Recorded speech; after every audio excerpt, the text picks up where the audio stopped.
World.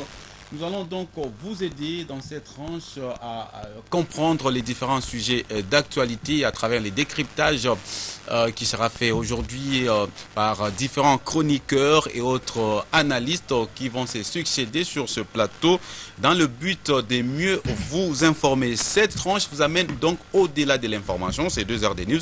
Nous sommes aujourd'hui lundi 18 mai 2015 et c'est un grand plaisir pour moi de vous savoir nombreux en train de regarder ce programme. Nous sommes en direct de Kinshasa, capitale de la République démocratique du Congo.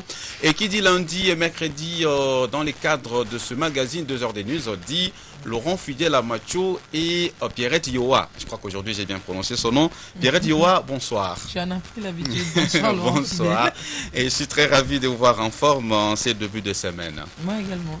Alors, qu'est-ce qu'on propose déjà à nos téléspectateurs ce soir? Bonsoir à tous. C'est connu, le Parti du Peuple pour la Reconstruction et la Démocratie PPRD a un nouveau secrétaire général. Henri Mova-Sakali succède à Évariste Bouchab Mabouj-Mabileng, actuel ministre, vice-premier ministre, ministre en charge de l'Intérieur et Sécurité. Et maintenant, quels sont les enjeux ou les défis auxquels Henri Mova-Sakali va faire face, surtout pendant cette période, je dirais, cruciale où les élections se pointent à l'horizon? Pius Romain-Roland est notre chroniqueur maison. Il va nous donner son opinion et c'est dans les minutes qui suivent. Et vous le savez, comme nous, une frange de l'opposition a demandé autrefois, il y a peu, je peux dire, le dialogue inclusif avant les élections à tous les niveaux. La décision vient de tomber ce lundi. Cette même opposition se rétracte pour cause la peur du glissement. Et nos analyses ce soir seront orientées sur les enjeux de ce dialogue qui avoisine, si vous voulez, on peut dire ça, les concertations nationales de l'année passée au regard de ces termes de référence. Et le sport ne pas oublier dans cette première partie de 2 heures de news.